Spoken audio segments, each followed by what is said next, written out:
Hello dear friends, today we start the topic financial derivative.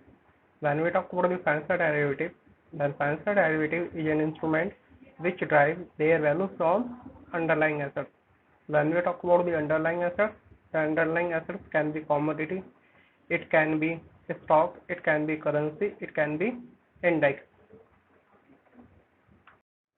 Today we will cover the topic definition of derivative, history of derivative market in India, participant in derivative market, regulator in India for derivative market, forward versus future contract, practical question on hedging, practical question on speculation, and at the end, practical question on arbitrage. Now, the derivative. A derivative is a contract between two parties which drive its price from an underlying asset. If the value of underlying assets increase, then the value of derivative increase. Then the purpose of derivative. In derivative transaction, one party loss is always another party gain. That's why it called zero sum game. The main purpose of derivative is to transfer risk from one person to another or from one firm to another. Derivatives improve overall performance of the economy. We already discussed what are the derivatives. Derivatives drive its value from underlying assets. If the value of underlying assets increase, then the value of derivative also increase. If the value of underlying assets decrease, the value of derivative decrease. Suppose the sugar and sugarcane. The sugar, which we can call derivative, and the sugarcane, that is the underlying asset. If the value of underlying assets increase, then value of derivative increase. If the value of underlying assets decrease, then value of derivative decrease. Now, the financial derivative. It has the four types: first stock, second index, third currency, last commodity. These all are the financial derivatives. Financial derivatives have the four types. First, that is called the forward, second that is called the future, third option, and the fourth that is called the swap. History of derivative markets. Derivative market can be tracked back to the Middle Age. They originally developed to meet the need of farmers and merchants. The Chicago Board of Trade, that we can call CBOT, was first derivative market established in 1848 to bring farmers and merchants together. Initially, its main task was to standardize the quantities and qualities of the grain that were traded. With a few years, the first future type contract was developed, it known as to arrive contract. Now, derivative market in India. First, functioning in India since 19th century through establishment of Cotton Trade Association in 1875. Instrument got momentum after the liberalization of economy in 1991. In July 1999, derivative trading commenced in India. Exchange traded derivative introduced in June 2000 in National Stock Exchange and Bombay Stock Exchange. On 2nd July 2001, the National Stock Exchange became the first exchange to introduce option on individuals. Derivative market participant. When we talk about the derivative market participant, generally banks, corporate finance institutions, individuals, and brokers are regular participants of derivative market. But we can categorize into three categories. First, the hedgers, second, the speculator, third, the arbitrator. And now these all persons have the different motive. When we talk about the hedgers is a trader who trade in order to protect against price fluctuation in financial instruments, while the speculator, a person who invests in stock, property or other venture in the hope of making profit. At the end, the arbitrator, a person who simultaneously sell and purchase the same financial instrument in two different markets in order to make risk less profit. Regulator in India for derivative market. Derivative instruments in India are regulated by Reserve Bank of India, Security and Exchange Board of India, and Forward Market Commission. Working and trading activities. In India, derivative instruments are available for stock, currency, bonds, and commodities. The National Stock Exchange and Bombay Stock Exchange, the Multi-Commodity Exchange are main exchange which facilitate derivative trading, while MCX purely deal with commodity, while the NSE and BSE deal purely in stock. Now the derivative product. When we talk about the derivative product, which we already done, there are the four types: the forward, future, option, and swap. Now we study in detail what is the difference between the forward and future, then option and the swap. Then we have see one by one. Forward contract is a contract between two parties to buy and sell an asset on a specified date in the future at a predetermined price. Then forward contract we are know that are the private contract, and here the high default risk, because if the price increase or decrease, then it will favor only to one party. Then if it is favor to one party, then there is the default risk, the other party will not fulfill its obligation. When we talk about the second, the future are similar to forward contract. The difference is that future is standardized agreement to buy. Standardized here means the date of the future contract that is fixed, the quantity that are specified, the quality that are also specified, or sale and assets in the future at an agreed upon price. Therefore, they can be traded on stock exchange.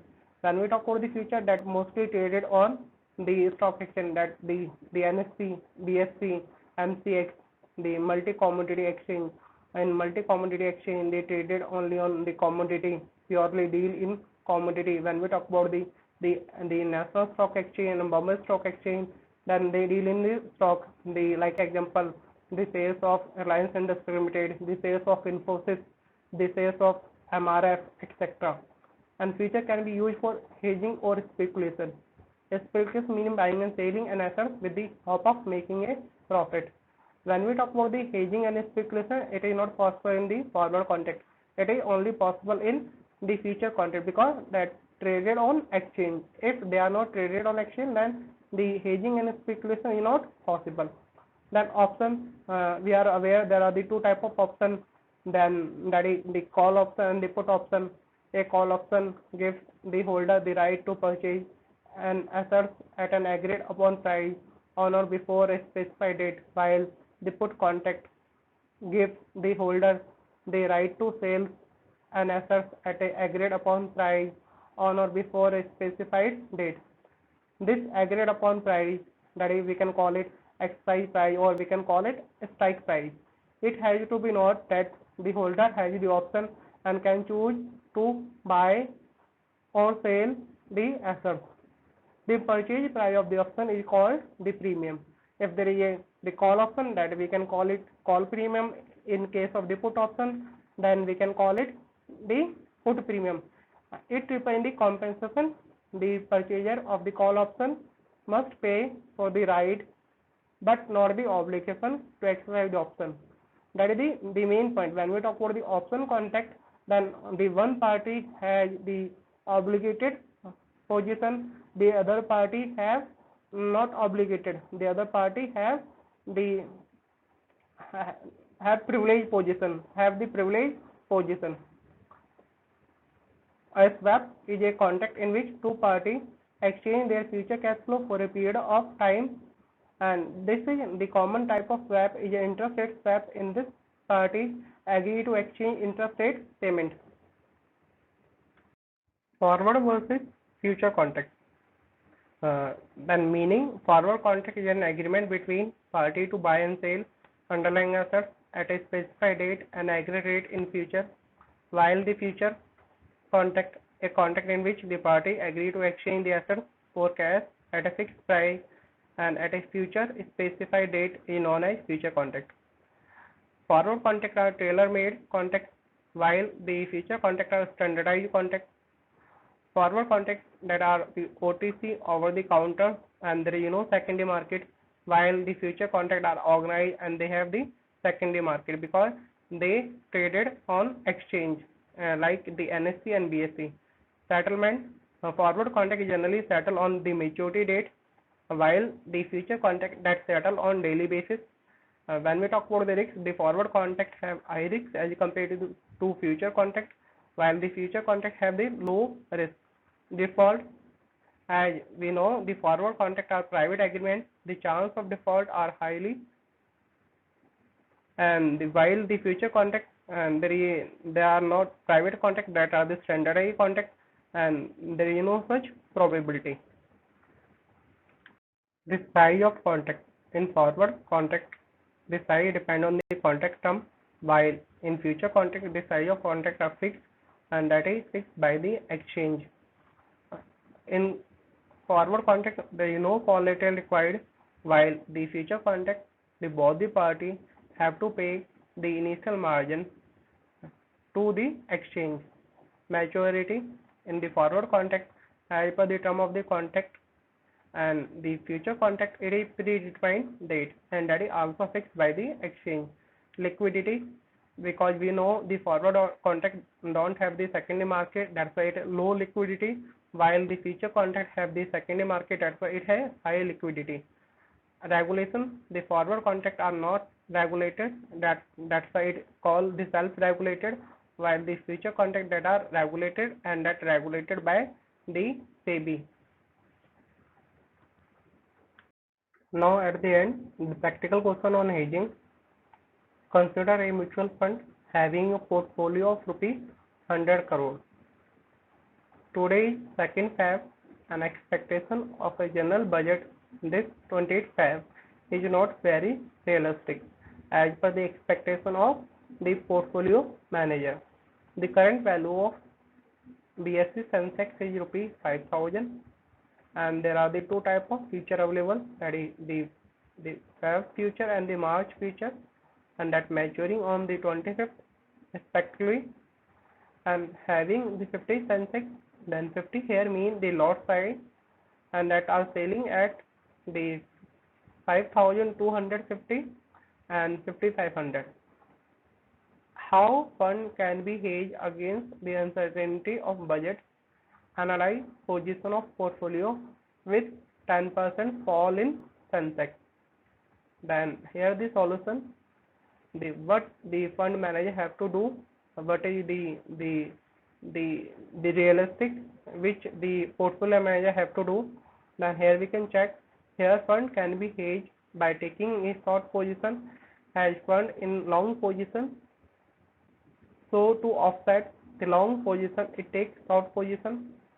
The fund must sell March contract to cover the risk fully and buy back the contract at appropriate time. Our fund can be hedged by selling Feb contract that leaves fund exposed between maturity and budget date. Now the value of BSE Sensex that we have given on the 25th March, and that is 5,500, and now the lot size that is given in the question, that is 50. Then we can find out the value of one contract. The 50 multiplied by 5,500, that equal to 2,75,000. Now the value of portfolio which we have to cover, the value of portfolio that is 100 crore. Now we have to find out the how many number of contract required, or we have to sold so that we can cover the 100 crore. Then how can we find out? The value of portfolio divided by the value of one contract. 100 crore divided by 2,75,000, then we can find out it will come the 3,636.36 contract. But when we talk about the contract, we cannot take the contract on the fractional value, it must always be integer. We can take the 3,636 or the 3,637 contract. And here in this question, because we want to cover the total 100 crore portfolio, that's why we have taken the 3,637 contract. And now we analyze the position. If the market fall by 10%, then the value of portfolio reduced from 100 crore to 90 crore, and there is a loss of 10 crore. And that is the value of the portfolio, and we have a loss of the 10 crore. Now we analyze the position what will happen in the future market, because we have already sold at rupees 5500, but now when the on the date of maturity, the value of the Sensex decreased from 5500 to 4950, and now we can square up its position, and we have the gain in the future market. How much the gain? Because we have sold at 5500, and now the price dropped to 4950, and we have a profit of the 550, and now the loss side, that is 50. Then we can find out the profit of per contact, and how many contact we have sold, that the 3637, and we can find out the total gain in the future market, that equal to the 10 crore 17,500. And here you can check, and then the loss which we have incurred, that is the rupee 10 crore, and because the value of the portfolio reduced from 100 crore to 90 crore, and the gain which we earn on the future market, that is the 10 crore 17,500. Now the actual gain which we are earning, that is rupee 17,500. Practical question on speculation. Here for simplicity, we assume one contact has 100 units. It means the lot size is 100 units, and margin required, that is 20%.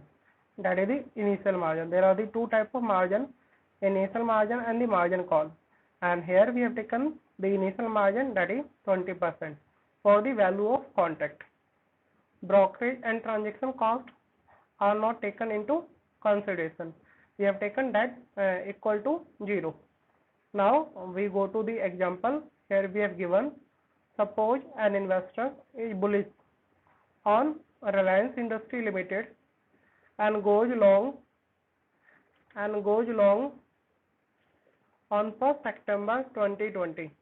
The stock future contract on Reliance Industries Limited at rupee 80.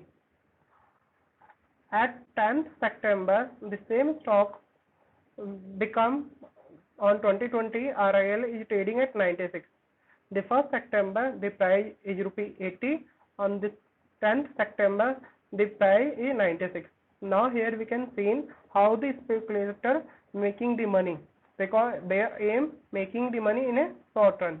And the solution on the 10th September 2020, the investor sell the contract at rupee 96 to offset the open long position and make a profit of rupee 1600, because the person purchased the stock of Reliance Industries Limited at rupee 80 on 1st September 2020, and it's selling the same stock at rupee 96.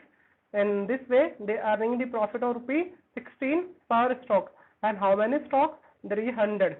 Then we can find out the total profit which the speculator here making, that is 1600, and that is 1600 that we can call the gross profit on the position. This example seems simple, but let's examine the trade closely. The investor initially deposited the margin, that is equal to 20% of the contract value. Then we can find out the value of contract, that is he purchased the 100 shares, and the value of one share, that is rupee 80. Then 80 multiplied by 100, that is equal to 8,000, and the person have to deposit the 20% initial margin to the exchange. Then we can find out the 20% of 8,000, that is equal to 1600. Now the person invested only 1600 and earning the profit of rupees 1600. Then here we can say the person earning the return, that is 100% on margin deposit. This dramatically illustrates the leverage power of trading future, because when we talk about the future contract or future derivative, then here we need not to pay all the money. We have to deposit only the initial margin to the exchange, and it daily settle.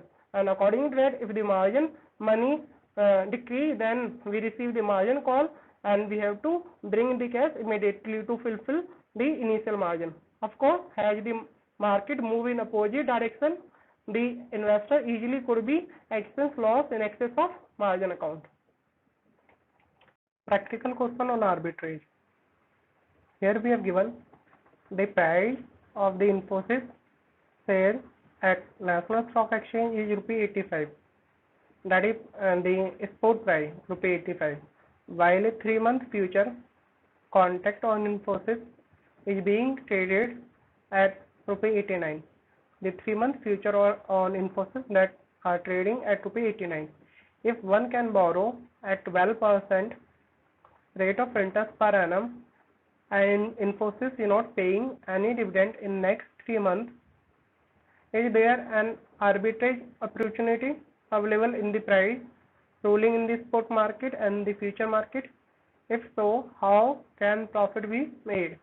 Assume the size of the future contract to be 1000 shares. Here the 1000 that is the lot size. Then here we have to check whether the arbitrage possibility available or not. We are well aware the arbitrage only possible only when the price in the two different market are different for the same commodity. Then here the two market, that is the spot market and the future market, and the underlying assets, that is the Infosys. Then here we have given the price in the spot market, that is ₹85, and the 3-month future price of the Infosys, that is 89, and we have given the borrowing cost, that is 12% per annum, and the lot size, that is 1000 shares. Then here we have to check whether it is possible arbitrage or not. For that, first of all we have to find out the fair price, the 3-month future fair price, and we can compare that 3-month fair price from the 3-month future price. And if these two prices are same, then what does it mean? It means there is no possibility of arbitrage. And if these two prices are not same, if the future 3-month future price is greater than the 3-month fair price, then there is a possibility of arbitrage available, and if vice versa, then also the possibility of arbitrage available. Then here first of all we can find out the 3-month fair price. Then you can check, we have given the cost of carry, that is the 12%, that is, what does it mean? That is 1% per month for the 3 months. The cost of carry, that is 3 months. Why we have taken the 3 months? Because the future data, the 3-month future. Then the spot price which we have given, that is 85. Now according to 3-month forward price, what will be the 3-month fair price? Then 1.03, that is cost of carrying multiplied by the rate that going in the spot market, 85 multiplied 1.03, then we can find out that is 3-month fair price, that is 87.55. And if we compare that 3-month fair price from the 3-month future price, then the 3-month future price, that is 89, and the 3-month fair price, that is 87.55. Then what does it mean? These two prices are not same.